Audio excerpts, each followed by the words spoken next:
السلام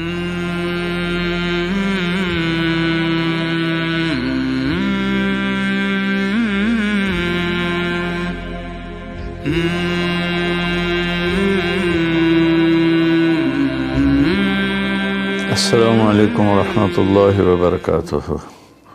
الحمدللہ وکفی وسلام علی عبادہ الذین اصطفیٰ وخاصۃ علی محمد رسول اللہ صلی اللہ تعالی علیہ وسلم۔ اما بعد فاعوذ باللہ من الشیطان الرجیم، بسم اللہ الرحمن الرحیم۔ وَكَذَلِكَ جَعَلْنَاكُمْ أُمَّةً وَسَطًا لِتَكُونُوا شُهَدَاءَ عَلَى النَّاسِ، اور ہم نے تمہیں اعتدال والی امت بنایا تاکہ تم دنیا کے لوگوں کے سامنے گواہی دے سکو۔ یہ ایک آیت کا ٹکڑا میں نے پڑھا ہے۔ روزانہ کی تلاوت میں سارا قرآن تو بیان نہیں ہو سکتا، جو آیت پیش کرنی زیادہ ضروری ہوتی ہے اس کو میں کوشش کرتا ہوں ہائی لائٹ کرتا ہوں۔ اس میں اللہ نے ہمیں زندگی گزارنے کا ایک پیمانہ دے دیا، ایک ترازو دے دیا ہے کہ ہم نے تمہیں اعتدال والی امت بنایا ہے۔ اس کی میں مثال دیتا ہوں، جیسے پہلے زمانے میں ترازو ہوتے تھے، اب تو ڈیجیٹل آ گئے۔ تو ترازو ہوتے تھے تو اس میں نا ایک کانٹا ہوتا تھا یہاں ایسے کر کے، اور ادھر دو پلڑے ہوتے تھے۔ تو جب وہ کانٹا بالکل درمیان میں ہوتا تھا، نہ ادھر جھکاؤ نہ ادھر جھکاؤ، تو اس کی اس حیثیت کو اعتدال کہتے ہیں۔ ادھر چلا جائے زیادہ تو بھی شدت پسندی، ادھر چلا جائے زیادہ تو بھی شدت پسندی۔ یوں ہو جائے دین میں بہت زیادہ، یہ بھی اللہ کو پسند نہیں۔ ایسے ہو جائے دنیا میں بہت زیادہ، یہ بھی اللہ کو پسند نہیں۔ اللہ تعالیٰ فرماتے ہیں کہ اپنی زندگی میں عدل پیدا کرو، انصاف پیدا کرو، اعتدال پیدا کرو، کہ جب دنیا میں لگو تو ایسے نہ لگو کہ تمہیں آخرت بھول جائے، تم جھوٹ کو حلال کر دو، سود کو حلال کر دو، اور سارے حرام کو کرتے چلے جاؤ کہ جی ہم تو گناہ گار ہیں، ہم تو دنیا دار ہیں۔ یہ بھی انتہا پسندی ہے، یہ اللہ کو پسند نہیں ہے۔ دنیا کی طلب ایک بڑا عمل ہے۔ اللہ کے نبی کا فرمان ہے، من طلب الدنیا حلالا، جس نے رزق حلال کمایا، جس نے دنیا کو حلال راستے سے طلب کیا، اس میں جھوٹ نہیں، اس میں دھوکہ نہیں، فراڈ نہیں، اس میں سود نہیں، اس میں ظلم اور زیادتی نہیں، اس میں وعدہ خلافی نہیں، کسی غلط چیز کی تجارت نہیں، شراب بیچتا ہے یا ڈرگز بیچتا ہے، نسل کو برباد کرتا ہے۔ تو جس نے حلال راستے سے دنیا کو کمایا، استعفافاً عن المسئلہ، کہ مجھے مانگنا نہ پڑے لوگوں سے، میں خوددار بن کے زندگی گزاروں، سعیاً علی اہلہ، اپنے بچوں پہ خرچ کرنے کے لیے کہ وہ عزت کی زندگی گزاریں، تعطفاً علی جارہ، اپنے آس پاس کے غریب لوگوں پر خرچ کرنے کے لیے، جو صبح بازار جاتا ہے اور اپنی جاب پر جاتا ہے، اپنی مزدوری پر جاتا ہے، وہ ریڑھی پر بیٹھتا ہے یا بہت بڑے پروجیکٹ کے آفس میں بیٹھتا ہے، اگر یہ چار باتیں اس کے اندر ہیں، حلال کماتا ہے، جابین رشوت نہیں لیتا، غلط کام نہیں کرتا، کسی کی فائل نہیں روکتا، بچوں پہ خرچ کرنے کے لیے اور پڑوسیوں کو نوازنے کے لیے، غریب پڑوسیوں پر خرچ کرنے کے لیے، اور سوال سے بچنے کے لیے۔ جو دنیا کو کماتا ہے تو اب آپ خوشخبری سنیں، لقی اللہ تعالی یوم القیامہ وجہہ مثل القمر لیلۃ البدر، قیامت کے دن وہ اللہ سے ایسے ملے گا کہ اس کا چہرہ 14ویں رات کے چاند کی طرح چمکتا ہوگا۔ تو ایسی دنیا کمانا بھی بندگی ہے۔ ریاکاری کے نفل پڑھ رہا ہو تو وہ جہنم ہے، اور ان 4 شرطوں کے ساتھ دکان پہ بیٹھا ہو، آفس میں بیٹھا ہو، ریڈی پہ بیٹھا ہو تو وہ جنت کا راستہ ہے، اللہ کو اتنا پسند ہے، کیونکہ اس میں درمیانی راستہ ہے، اعتدال والا راستہ ہے۔ اب اس میں انتہا پسندی کیا ہے؟ دوسری حدیث پیش کرتا ہوں، تعس عبد الدینار وعبد الدرہم وعبد القطیفہ، تعس وانتکس وإذا شیک فلن تقش، ان اعطی رضی وإن لم یعط سخط۔ آپ نے فرمایا دینار کا چاہنے والا، دینار کا غلام، چاہت تو سب کی ہے، سونے کا غلام ہلاک ہو جائے، چاندی کا غلام ہلاک ہو جائے۔ اللہ نے کائناتی معیشت کو، اکانومی کو سونے چاندی کے گرد گھمایا ہے، یہ اللہ کی اپنی قدرت ہے۔ تو اب یہ انتہا پسندی آ رہی ہے، جس نے آپ نے کہا ہلاک ہو جاتا ایسا، کون؟ عبد الدینار، سونے کا غلام، چاندی کا غلام، اور زیب و زینت کا غلام، اسیسریز کا غلام، کہ حلال رزق میں ایسی نہیں مل رہا تو چلو کوئی ڈنڈی مار لو، کوئی رشوت لے لو، کوئی جھوٹ بول کے سودا بیچ لو، یہ ہے۔ تو اس کے لیے آپ نے بد دعا فرمائی۔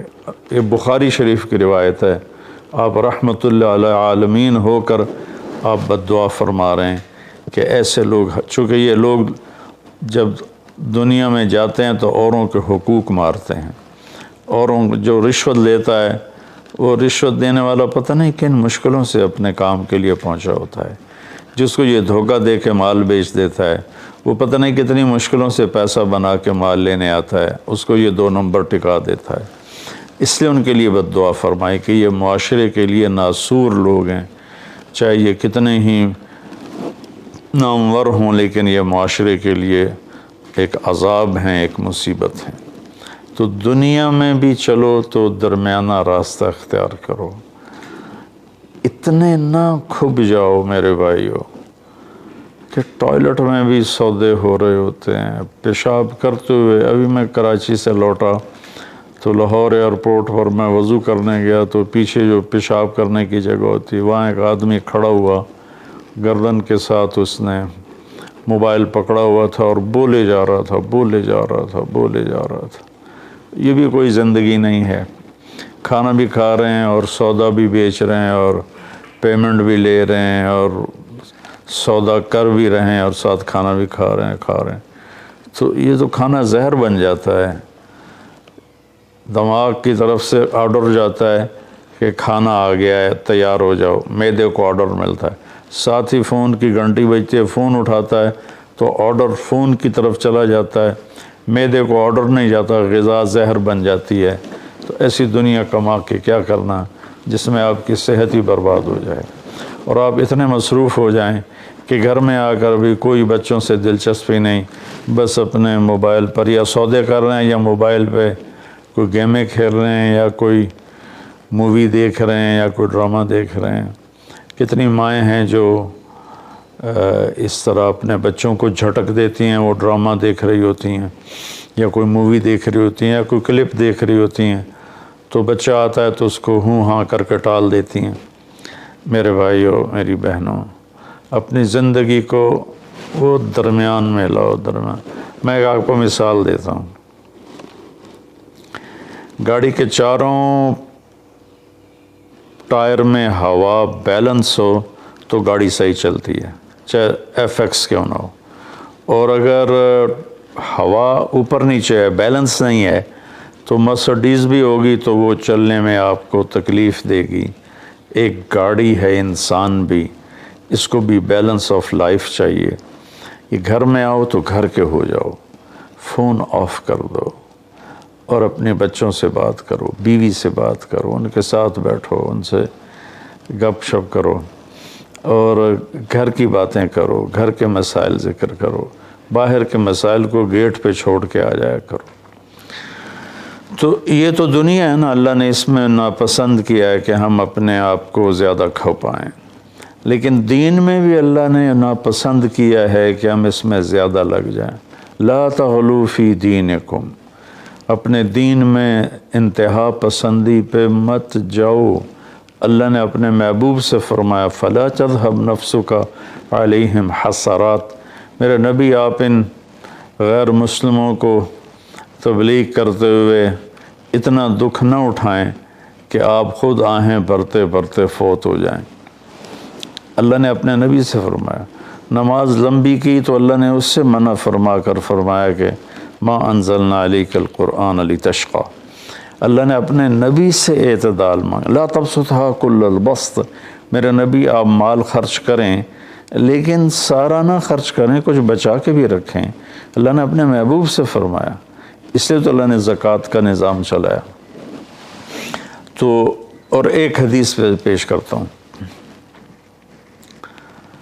3 صحابہ آئے حضرت عائشہ رضی اللہ عنہ کے پاس کہ اللہ کے نبی کی رات کیسی ہوتی ہے، تو انہوں نے فرمایا کہ سوتے بھی ہیں اور اٹھتے بھی ہیں، نفل بھی پڑھتے ہیں، بلکہ آپ کی بہت خوبصورت عادت تھی، جب آپ تہجد سے فارغ ہو جاتے تو یوں کر کے لیٹ جاتے، ایسے کر کے، اور حضرت عائشہ رضی اللہ تعالیٰ عنہ بھی اٹھ جاتی تو آپ ان کے ساتھ اسی حال میں باتیں کرتے، گپ شپ لگاتے، تہجد کے وقت میں اپنی بیگم سے پیار محبت کی باتیں ہو رہی ہیں، اتنے میں حضرت بلال اذان دیتے تو آپ اٹھ کے 2 رکعت سنت ادا کرتے اور نماز پڑھانے کے لیے مسجد تشریف لے جاتے تھے۔ تو اتنی اعتدال کی لائف تھی، ہنسی مذاق فرماتے تھے، اور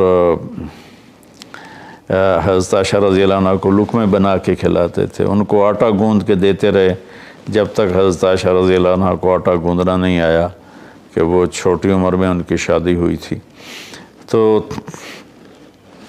انہوں نے جب یہ سنا تو کہنے لگے وہ تو اللہ کے نبی ہیں، وہ تو کچھ بھی نہ کریں، بخشے بخشائے ہیں، ہمیں تو کچھ کرنا چاہیے، کیا کریں؟ ایک نے کہا میں ساری رات نہیں سوؤں گا، نفل پڑھوں گا، کتنی اچھی نیت کی ہے۔ دوسرے نے کہا میں ساری زندگی روزے رکھوں گا، کبھی افطار نہیں کروں گا، کتنی اچھی نیت ہے۔ تیسرے نے کہا میں شادی نہیں کروں گا، بس اللہ کی عبادت کروں گا اور اللہ کے راستے میں جہاد کروں گا، کتنی اچھی نیت ہے۔ آپ کو پتہ چلا تو آپ نے تینوں کو بلا لیا، تو آپ نے ان کو ڈانٹ پلائی، تم میرے اللہ کو مجھ سے زیادہ جانتے ہو،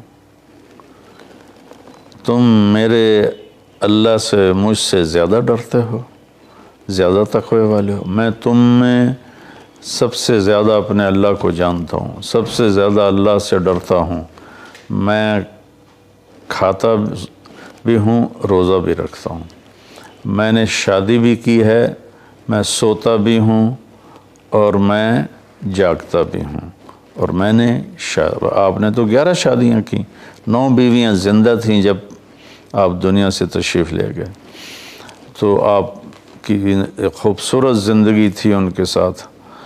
تو آپ نے تینوں کو ڈانٹا اور فرمایا کہ اعتدال کے ساتھ چلو، جس نے کہا میں شادی نہیں کروں گا شادی کرے، جس نے کہا میں روزہ نہیں چھوڑوں گا وہ روزہ چھوڑے، کہ مہینے میں 3 روزے رکھو بس، 13، 14، 15، اور جس نے کہا میں رات سوؤں گا نہیں وہ آرام بھی کرے اور اٹھے بھی صحیح۔ تو یہ زندگی اعتدال والی اللہ کو تو دین میں انتہا پسندی اچھی نہیں لگتی، اور اللہ نے اس کو رد فرمایا۔ ہمارے بعض نادان دوست قربانی کے نام پر پورے گھر کو اجاڑ دیتے ہیں اور انہیں احساس بھی نہیں ہوتا کہ کتنا بڑا نقصان کر رہے ہیں۔ سب سے بڑا تقاضا اسلامی تاریخ میں جنگ بدر کا ہے، اس سے بڑا تقاضا قیامت تک نہیں آئے گا کہ جن کے بارے میں اللہ کے نبی کی وہ گواہی ہے جو قیامت تک کسی کے لیے نہیں، ان تہلک هذه العصابۃ فلن تعبد، میرے رب اگر آپ نے اس جماعت کو ہلاک کر دیا تو پھر آپ کا نام لینے والا کوئی نہیں بچے گا۔ اتنی بڑی گواہی 313 کی، اور یہ اتنا بڑا تقاضا تھا اور اتنا بڑا یہ اس وقت اہم اور ضروری کام تھا۔ آپ نکلے اور ذوالحلیفہ 7 میل دور ہے، جب وہاں پہنچے تو حضرت عثمان اور اسامہ رضی اللہ عنہما کو آپ نے واپس بھیج دیا کہ آپ کی بیگم حضرت رقیہ رضی اللہ تعالی عنہ وہ حضور صلی اللہ تعالی علیہ وسلم کی دوسرے نمبر کی بیٹی تھیں۔ حضرت زینب پہلے نمبر پر، حضرت رقیہ دوسرے نمبر پر، ام کلثوم تیسرے نمبر پر، حضرت فاطمہ چوتھے نمبر پر۔ تو بیمار ان کو چیچک نکل آیا تھا، تو ان کو وہاں سے واپس بھیجا کہ جاؤ تم رقیہ کی تیمارداری کرو۔ وہ جنگ بدر میں شریک نہیں ہوئے، میرے نبی نے واپس کیا، لیکن جنگ بدر کے شریک صحابہ میں ان کا نام لکھوایا، دونوں کا۔ جب ہم بدری صحابہ کی فہرست کھولتے ہیں تو اس میں اسامہ اور عثمان رضی اللہ عنہما دونوں کا نام ذکر ہے، اور مال غنیمت میں ان کا حصہ بھی رکھا آپ نے۔ اتنے بڑے تقاضے کو آپ نے بیوی کی بیماری کی وجہ سے پیچھے کر دیا اور ان دونوں کو واپس بھیجا، اور رقیہ رضی اللہ عنہ کا انتقال ہو گیا۔ جب آپ واپس تشریف لائے تو وہ دفن ہو چکی تھی، تو آپ نے ان کی قبر پہ جا کر دعا فرمائی۔ تو میرے بھائیو، دین میں بھی اعتدال ہو، دنیا میں بھی اعتدال ہو۔ یہ رہبانیت تو نصارہ عیسائیوں میں تھی کہ شادی نہیں کرنی، نہانا نہیں، بال نہیں کٹوانے، ناخن نہیں صاف کرنے، پہلے، اب نہیں، پہلے جو قدیم عیسائی مذہب تھا۔ تو طبیعت میں اتنی شدت، غیر فطری زندگی، پھر وہ دوسرے طریقے سے اپنی خواہشات کو پورا کرتے تھے، تو اس سے میرے نبی نے روکا۔ بعد میں ایک ٹرینڈ چل گیا کثرت عبادت کا، لیکن وہ کوئی معیار نہیں ہے کہ فلاں بزرگ تھے، انہوں نے 40 سال عشاء کے وضو سے فجر کی نماز پڑھی، اور فلاں بزرگ تھے، انہوں نے 30 سال عشاء کے وضو سے فجر کی نماز پڑھی، اور فلاں بزرگ تھے وہ 25 سال جنگل میں پھرتے رہے۔ بھلا یہ بھی کوئی دین ہے جو پیش کیا جائے؟ ہمارا دین تو پوری دنیا کو پیش کرنے کے لیے ہے۔ ان الدین عند اللہ الاسلام۔ اب اسلام ہی ایک مذہب ہے جو باقی ہے اپنی صحیح معنی میں، تو ہمیں پیش کرنا ہے لوگوں کو۔ یہ تو ہم اپنوں کو پیش نہیں کر سکتے کہ 25 سال جنگلوں کی خاک چھانتے رہے۔ یہ تو رہبانیت سے بھی کوئی آگے کی چیز ہے، لیکن یہ ان کی بزرگی کے طور پہ بیان کیا جاتا ہے۔ ایک بزرگ تھے، اپنے بالوں کو رسے سے باندھ لیتے تھے، رسہ اوپر چھت میں لٹکا ہوتا تھا، تو جب نماز پڑھتے پڑھتے ان کو نیند کا جھٹکا آتا تو وہ ایسے ہوتے تو وہ بالوں کو زبردستی جھٹکا پڑتا، جس سے وہ ان کی آنکھ کھل جاتی اور پھر نفلوں میں شروع ہو جاتے۔ یہ تو میرے نبی کے حکم کے خلاف ہے۔ آپ نے فرمایا تم میں کوئی عبادت میں لگے جب تک وہ بشاشت ہے اور اس کو نیند نہیں، جب نیند کا سمجھے غلبہ ہو رہا ہے نفل چھوڑ کے جا کے سو جائے۔ تو بعد میں یہ ایسی چیزیں پیدا ہوئیں کہ سارا سال روزے رکھنا، اور کبھی ایسا کہ ساری رات جاگنا، یہ کوئی دین نہیں ہے، یہ وہ دین نہیں ہے جسے ہم پیش کر سکیں۔ ایک بزرگ کا انتقال ہوا تو میں تعزیت کے لیے گیا، تو ان کے بیٹے بتانے لگے کہ ہمارے والد صاحب صبح 3 بجے اٹھ کے نیچے اپنے کمرے میں آ جاتے تھے جہاں مریدین آتے تھے اور باقی جو ان کے اپنے علمی کام ہوتے تھے، اور رات 11 بجے واپس جاتے تھے۔ ساری زندگی یہ معمول رہا۔ یہ کوئی قابل ذکر بات نہیں ہے جس کو ہم بطور ایک نمونہ پیش کریں۔ میرے نبی نے اپنی زندگی کو 4 حصوں میں تقسیم کیا ہوا تھا۔ ایک حصہ لوگوں کے لیے، ایک بیوی بچوں کے لیے، ایک اپنی ذات کے کاموں کے لیے آپ اپنے کپڑے خود دھوتے تھے، 9 بیویاں تھیں، آپ اپنے کپڑے خود دھوتے تھے، اور ایک حصہ آپ نے رکھا ہوا تھا اللہ کے لیے۔ تو آپ سے زیادہ مشکل لائف کسی کی نہیں، آپ سے زیادہ بڑا ذمہ دار کائنات میں کوئی نہیں۔ آپ نے زندگی کو 4 حصوں میں ڈیوائیڈ کیا ہوا تھا۔ تو اگر ہم دنیا میں لگتے ہیں تو حلال حرام بھول جاتے ہیں، جھوٹ سچ بھول جاتے ہیں، دھوکہ دیانت کو بھول جاتے ہیں، اور دین میں لگتے ہیں تو بچے بیوی بھول جاتے ہیں، اپنے کام کاروبار بھول جاتے ہیں۔ آپ دیکھیں اصحاب صفہ وہ تھے جن کا کوئی کام نہیں تھا، لیکن 10 مبشرہ میں سے ایک بھی اصحاب صفہ میں نہیں، خلفاء میں ایک بھی اصحاب صفہ میں نہیں۔ اور اصحاب صفہ کوئی دینی تقاضوں کے لیے فارغ نہیں بیٹھے تھے، اصحاب صفہ کا ٹھکانہ کوئی نہیں تھا۔ جب صدیقی دور میں ٹھکانے مل گئے تو اصحاب صفہ بھی ختم ہو گئے۔ تو بھائیو، میری گزارش ہے آپ سب کی خدمت میں کہ اعتدال کی زندگی گزارو، اللہ کے واسطے اعتدال کی زندگی گزارو۔ ایک صحابی آئے، بڑے مالدار تھے، کپڑے ان کے پرانے بھی تھے اور بڑے گھٹیا قسم کے تھے اور میلے بھی تھے۔ آپ نے ان سے فرمایا کیا ہوا، غریب ہو گئے ہو؟ کہا جی نہیں۔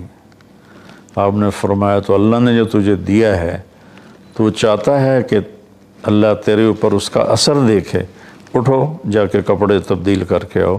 آپ نے ان کو واپس بھیجا، ان کے کپڑے تبدیل کروائے۔